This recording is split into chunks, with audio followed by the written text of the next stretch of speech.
McGraw-Hill Professional presents Second Shift, the inside story of the Keep GM movement.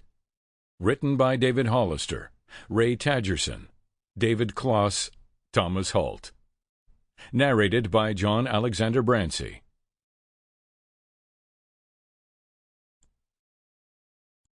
Preface. This book is the inside story of the Lansing Works Keep GM campaign, and how a collaborative approach to solving complex problems turned a crisis into a gift that keeps on giving for Lansing, Michigan. It is also the codified description of the second shift model solution for how communities around the world, companies residing in those communities, and business and policy leaders managing community relationships can move from crisis to collaboration in solving major problems. All insights, stories, and quotations are accurately depicted, as precisely as possible given historical accounts and writing flow, as the involved parties saw them in the context of the Keep GM and Lansing movement. We believe that the Lansing Works Keep GM campaign provides a superb framework, learning experience, and comprehensive second shift model for community engagement, commitment, and problem-solving mechanisms that can be used to tackle large-scale and complex crises and turn them into a collaborative win-win situation. Communities, small, medium, and large, depend on consistently having a viable infrastructure for economic development, and the second shift model is presented in this book as a way to ensure that such dynamic success remains a constant even in the face of a potential transformational crisis. The book's cover depicts the Otto E. Eckert Station power plant adjacent to General Motors' Lansing Grand River Assembly Plant, the Olds Tower in downtown Lansing, now called Bogie Tower, and the Lansing State Capitol Building. The Grand River Assembly is one of GM's newest plants in North America. It was constructed in 1999 and is designed around GM's global manufacturing system, which focuses on maximum performance in safety, people systems, quality, customer responsiveness, cost, and environment. The historic 23-story Olds Tower, named after and built by automotive industrialist Ransom Eli Olds, is located at 124 Allegan Street in Lansing. On December 6, 2005, the building was included in the National Register of Historic Places. The Capitol takes us back to the Victorian era. Designed by Elijah E. Myers, one of the foremost architects of public buildings during the Gilded Age, the Lansing Capitol Building contains over 9 acres of hand-painted surfaces. It was dedicated to the citizens of Michigan in 1879. Lansing, Michigan, September 5, 2016, Labor Day. David Hollister, Ray Tadgerson, David Kloss, Thomas Holt. Chapter 1. The Second Shift Model. Challenges and Obstacles. Sitting in his 9th-floor office in Lansing City Hall in 1994, newly elected Mayor David Hollister could look out his window and see 2 of the pillars that sustained the capital city's economy for generations: the majestic dome of the state capitol and the smokestacks of the General Motors small car assembly plants.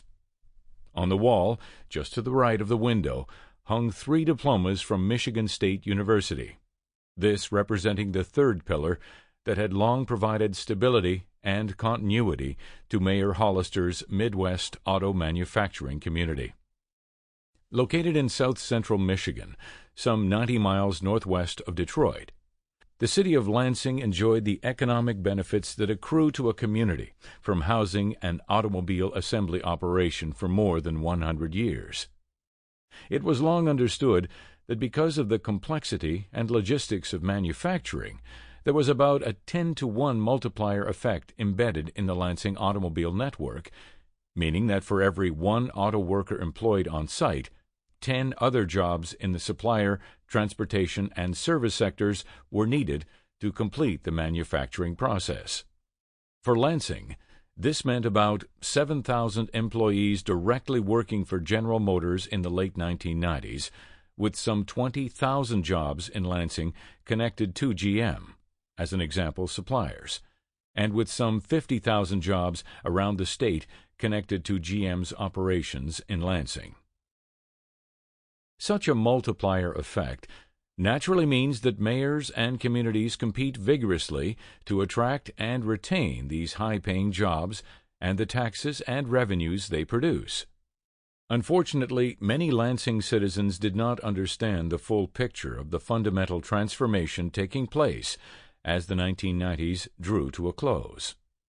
Some even suggested that losing General Motors as a manufacturer in the community might not be that bad.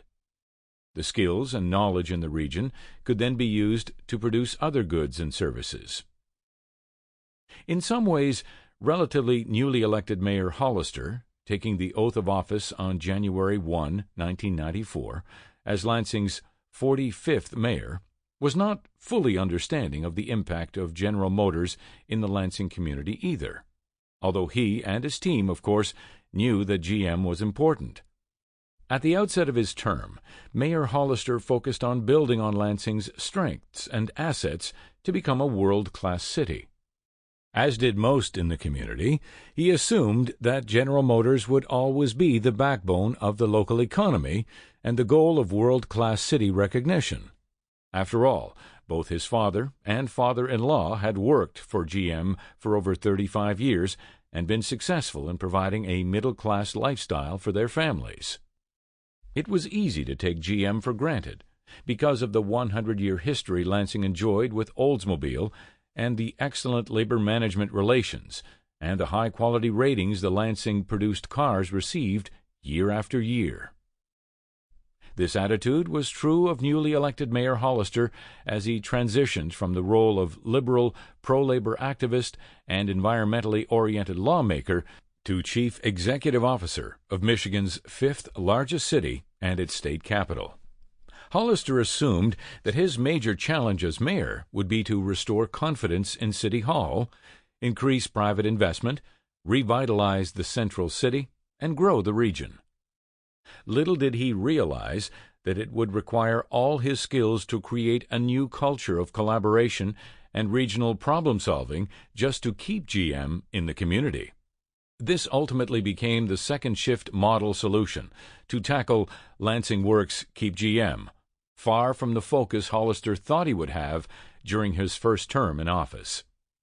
Thankfully, the new mayor began developing a close relationship with Edward Donovan, the director of municipal government for General Motors, early in 1994.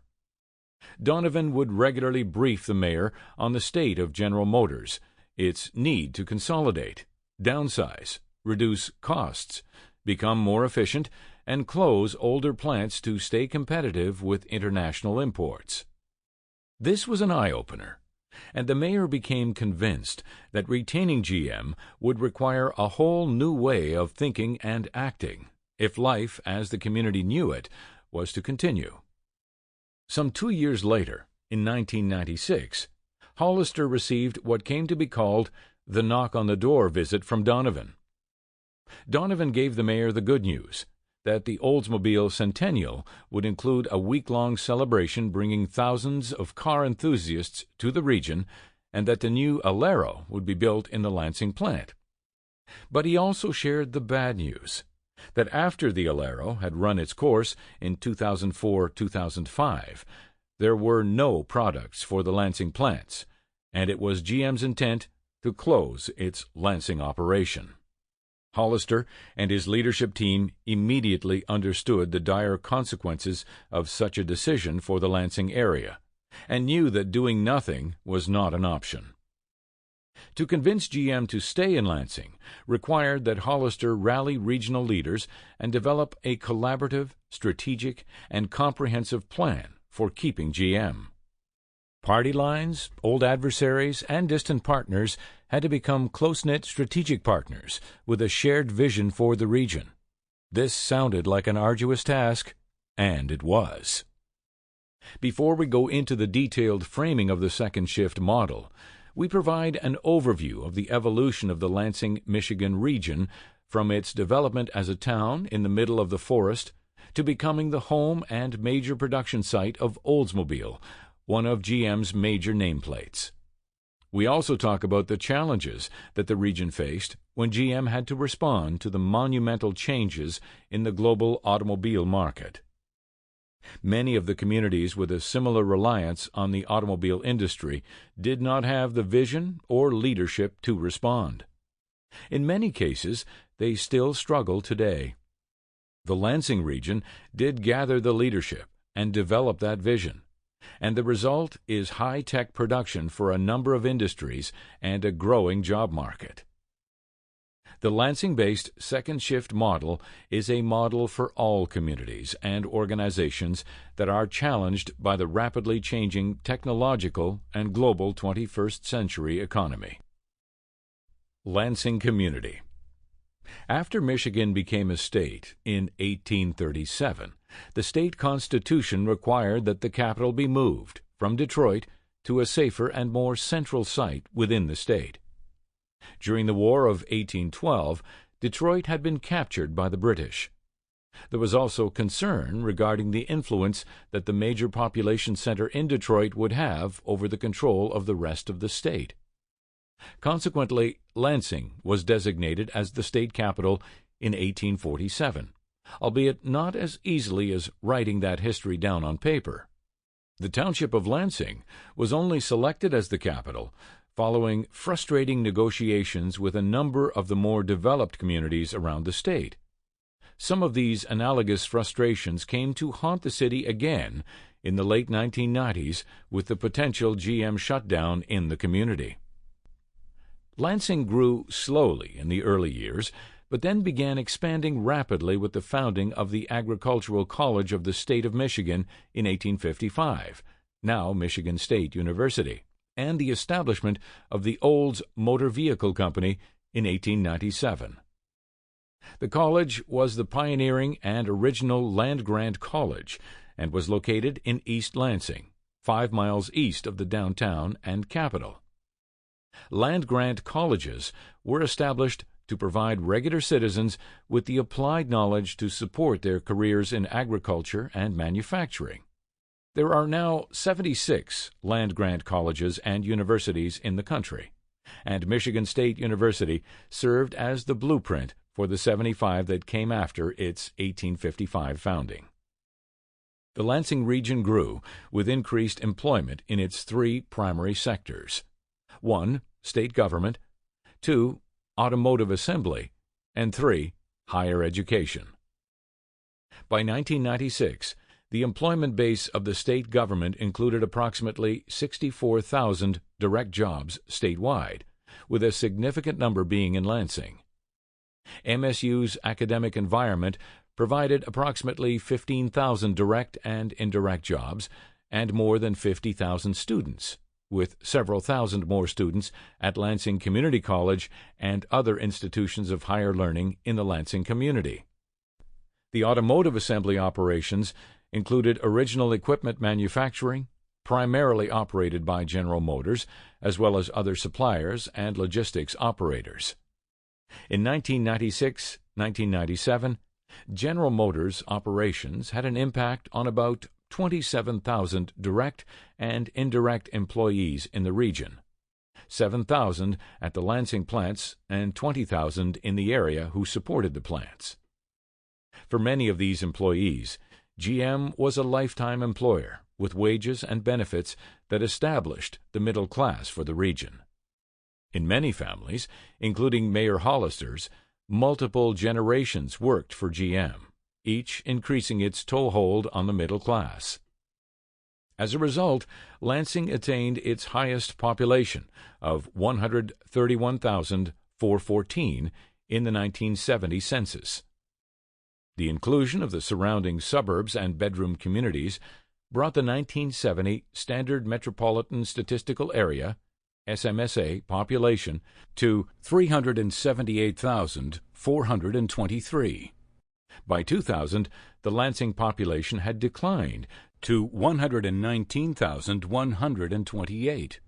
and many individuals had moved to the suburbs, with the SMSA population increasing to 447,734. While the region was growing, the population of Lansing itself had decreased by 10% in the 30 years since its high point. The city of Lansing covered over 36 square miles, while the SMSA covered much of the 4 counties.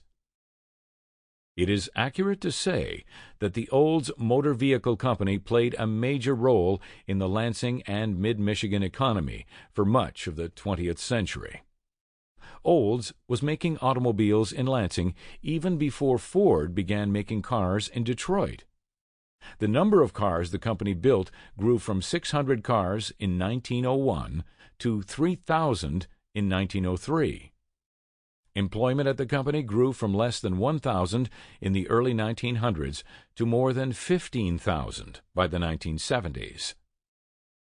With changes in GM's strategy and the decline in the demand for American-made automobiles, Oldsmobile's employment in Lansing dwindled to zero with the elimination of the Oldsmobile brand at the end of 2004.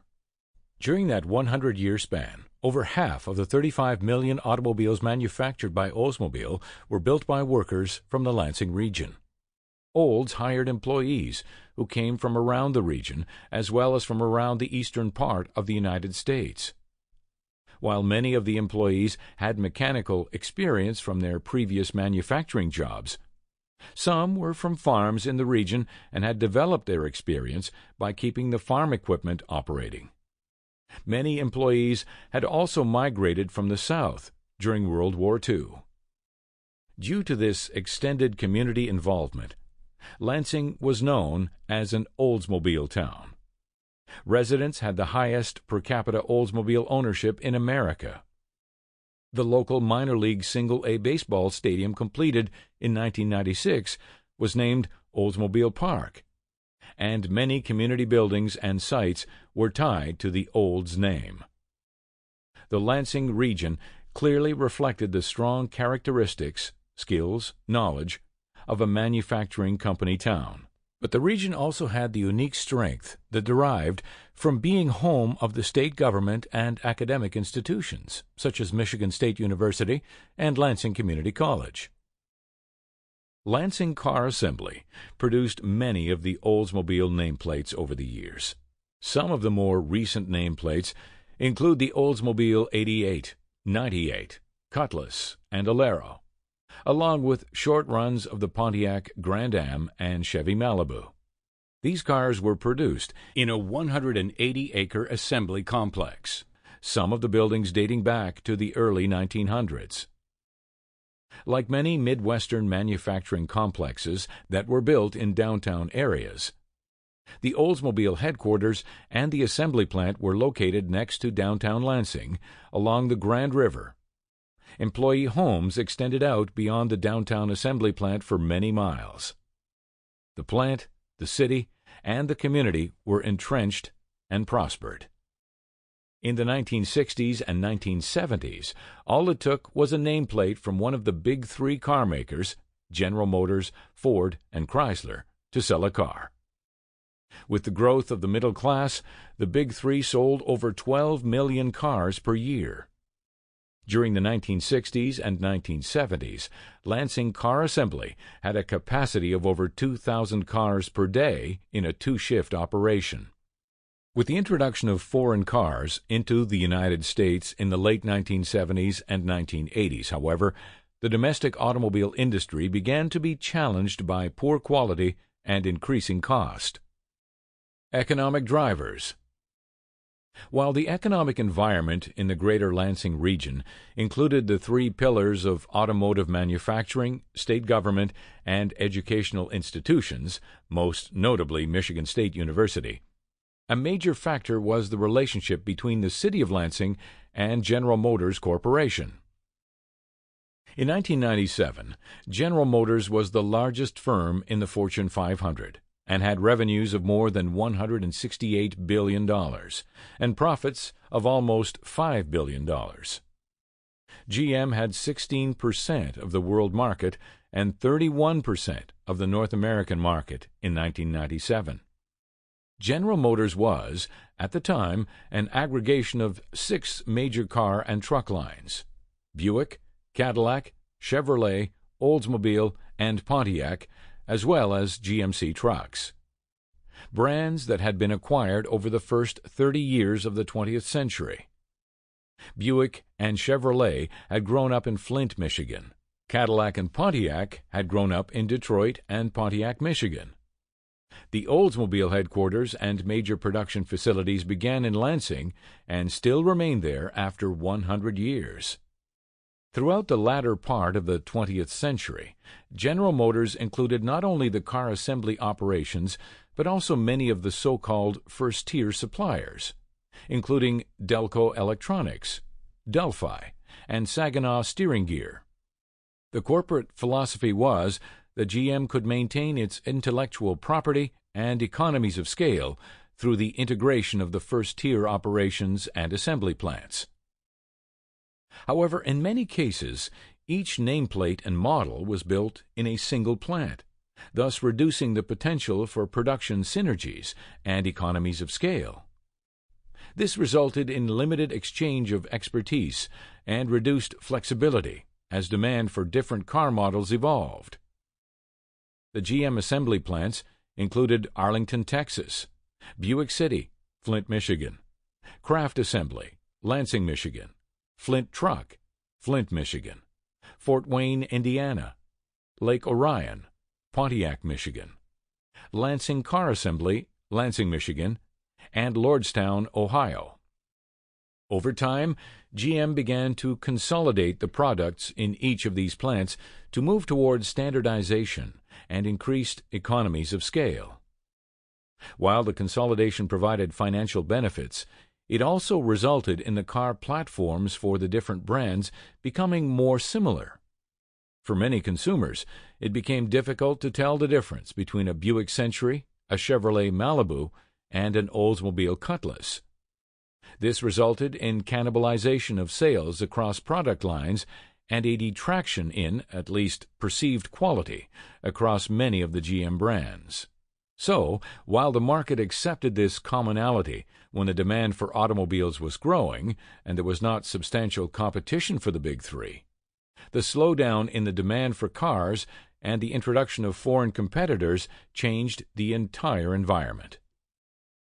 As noted by David Cole, former director of the Center for Automotive Research, Ann Arbor, Michigan, in the 50s, we had 3 domestic auto manufacturers who ruled the roost.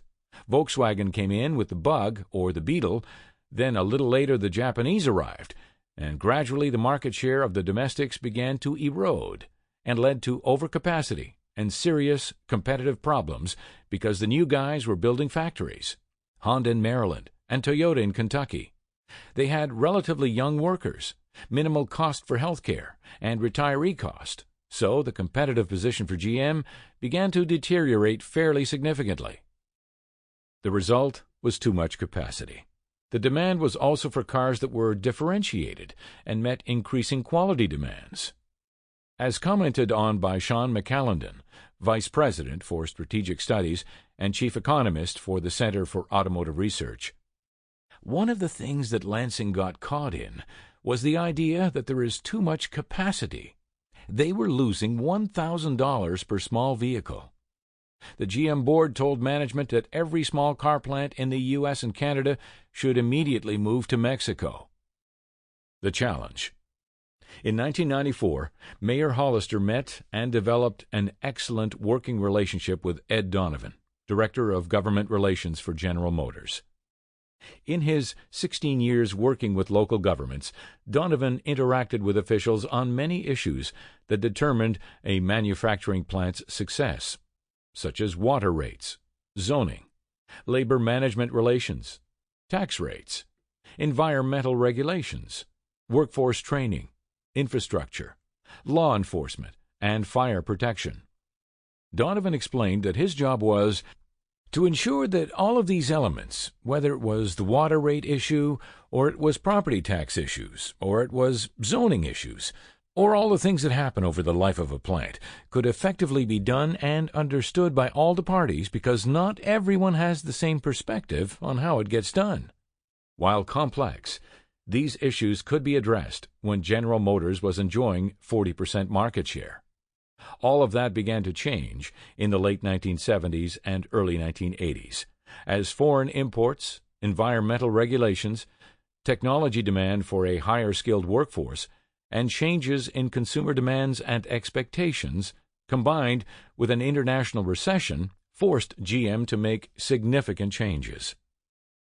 When Mayor Hollister first took office in January 1994, there were extensive discussions between Hollister and Donovan regarding the need for GM to work more closely with municipal governments than they had in the past due to the complexity of some of these issues. Donovan was skeptical. He knew of Hollister's liberal, pro-labor voting record in the Michigan legislature, his strong labor support, and the Lansing business leader's decision not to support him in his run for mayor.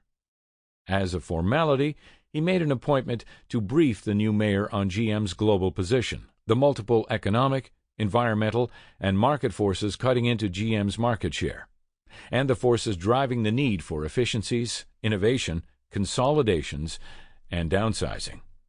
Later, in 1996, Donovan made an unscheduled visit to the mayor's office, a visit that became known as the knock on the door. Donovan informed Hollister of the pending decision to consolidate all the major engineering and management operations in Detroit, which would mean the loss of the Oldsmobile brand and headquarters from mid-Michigan. He cushioned the blow by unveiling the good news, that a centennial series of cars, Aurora, Intrigue, and Alero, would be launched and produced as part of the 100-year history of Oldsmobile, and that the Alero would be manufactured in the Lansing plants. Donovan also shared that a week-long Oldsmobile 100th birthday celebration would take place in August 1997 and bring thousands of vintage Oldsmobiles and 150,000 car enthusiasts to Lansing.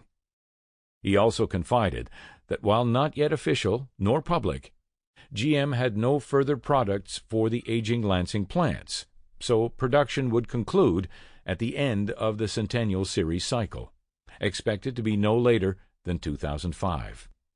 Unlike any other U.S. mayor that Donovan had ever met with, Mayor Hollister responded that, "Not only will we make the Alero investment work, but we will put together a strategic approach to assure the long-term viability for a General Motors presence here, which includes making sure we have the supplier network and the economics that make GM's Lansing operation competitive in the global marketplace and keeps our manufacturing sector intact." Donovan didn't think that the longevity plan would be possible because of the direction the corporation was heading, but agreed to work with the new administration to facilitate the launch of the Alero. Donovan was impressed and commented that, "After my first meeting with Hollister, I noticed two things about him that I saw infrequently around America. One, he had a grasp of the totality of it all, and second was that he had a win-win approach." Donovan continued, "General Motors, like all automobile companies, was going through massive rethinking of how they had to compete in the marketplace. The ability to maintain a product portfolio that oftentimes went back to the turn of the century, meaning 1900, was under threat. There were all these different forces that were coming into play in Lansing. They were coming into all GM facilities, plus market share was being compressed, at one time well over 40%, and now down to 35 or 30%. There were plants all over the country that were built in 1900, 1915, and 1925 that had obsolete manufacturing capacity. Well, in most cases, once the decision is made to close a plant, it was irreversible. Hollister wanted to hear or agree with none of that. GM plants that were actually closed during the mid-1990s included Baltimore, Maryland, Buick City in Flint, Michigan, Dayton Vandalia, Ohio, Doraville, Georgia, Grand Rapids, Michigan, Janesville, Wisconsin, Linden, New Jersey, Livonia, Michigan, Mansfield, Ohio, Messina, New York, Moraine, Ohio, North Tarrytown, New York, Oklahoma City, Oklahoma, Pittsburgh, Pennsylvania, Pontiac, Michigan, Saginaw, Michigan, Shreveport, Louisiana, Trenton, New Jersey, Willow Run, Michigan, and Wilmington, Delaware.